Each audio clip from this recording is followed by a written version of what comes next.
Hi guys, how you doing? 3D packaging, how's it going? Hey, this is it. This is week 8. We are done. Just want to say a couple of things. There's not a whole lot to talk about in week 8. We just have. I want to go through a couple of things here, but basically it's just the final packaging portfolio.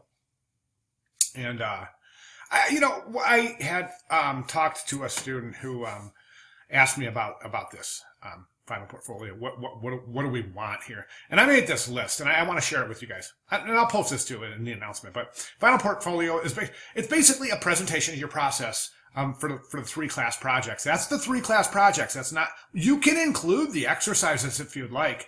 But it needs to have the 3 main projects, and that was of course, the classic package redesign, the multi-pack, and the brand extension.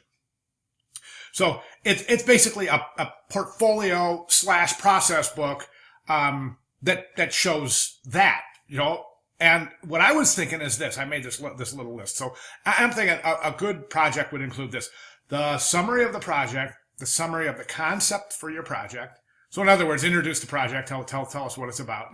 Always assume that your viewer has no clue what you're looking at. Okay, and present this like a portfolio. So in other words, all the pages have to be the same size, preferably designed with master pages in InDesign, so that there's not text jumping around the page.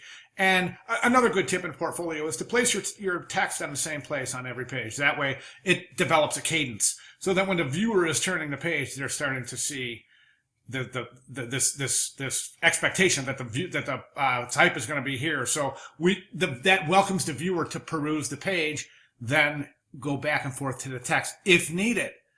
Okay, as opposed to having the text move around the page. So as the pages progress, the text moves around. That creates too much eye movement for the viewer, and that causes uncomfortable visual tension. Summary of the project, summary of your concept of the project, sketches and mock-ups, a flat digital die line with the graphics, and then photos of the final product. What is a flat digital die line with the graphics? Let's go and let's find out. I've got one handy. Yes, I do. It's right here. Okay, this is what a flat digital die line looks like. Okay, and this would be considered to be a production file, and the reason it is a production file is because it has you can see, if I zoom in, you can see the dashed lines. Those are fold lines. And then we have the glue flap, and this is assembled as a production file. So what I'd like to see is that in your portfolios, I'd like to see this as a clean file, and then this labeled like this as a production file. So in other words, something without the fold, cut lines, bleed lines, and all that, and these labels, and then maybe the same one next to it, right next to it, showing that you understand that how the production file itself works. Okay, flat digital die line with the graphics, and that would be that flat digital. It's really important. I think this is the most important concept of this class right here, is showing that you know how to apply graphics to a flat die line. Again, I'll repeat that. It's that important. This is the most important concept of the class, showing that you understand and that you know how to apply your graphics to a die line.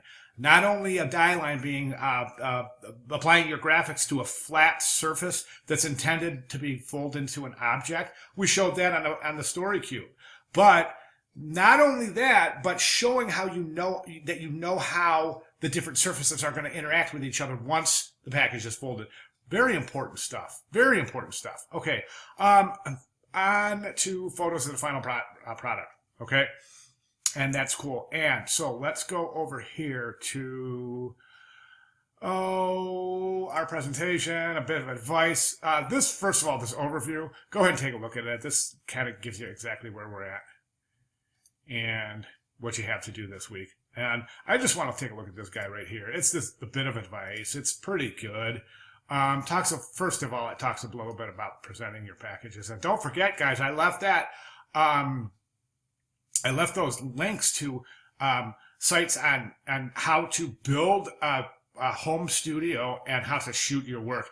And it's nothing that you need other than poster board and a couple of lamps. I mean, it's not like you have to set up something in your basement, a dark room. It's not. It's simple. If you haven't looked at those, take a look at them. Photographing your work takes your work to the next level, and people like me, hiring professionals, people who regularly are involved in student portfolio, understand and really appreciate the value of knowing the importance of photography. So it's really important. Okay, and then work with your clients, researching clients. And I want to talk about research for 1 second, then I'm going to let you go. So research, well, okay, research. This thing basically says research until your eyes are blue, are bloodshot and are watering. And I say, and then go another few hours, because it's the basis of every design project, and it's so important. Let me give you an example. This right here, a materials list. Okay, I just recently had a student to contact me because they had freelanced a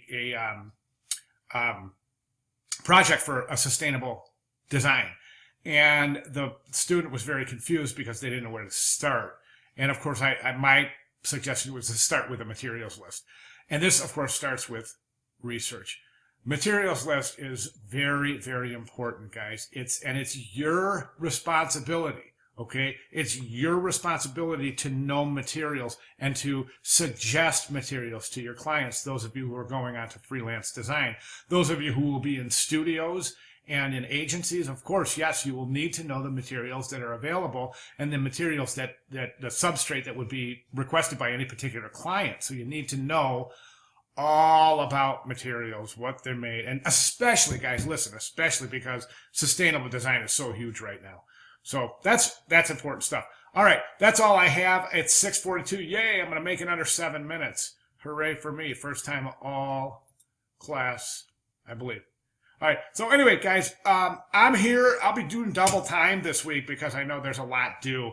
So if you have any questions, comments, or want to toss something by me, or you want me to take a look at something before you turn it in, I'm right here.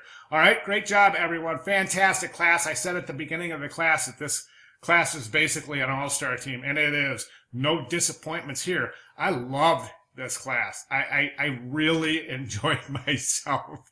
I really did. You guys are, as a group, I think this is one of the more dynamic and one of the more forward-moving groups I've had the pleasure of engaging with in quite some time, because you guys, as a group, did not sit still for not one moment. And those of you who were the impetus behind that, thank you. Those of you who were the driving force behind the class, thank you. And everyone, bar none, did fantastic. Thank you, everyone, very much.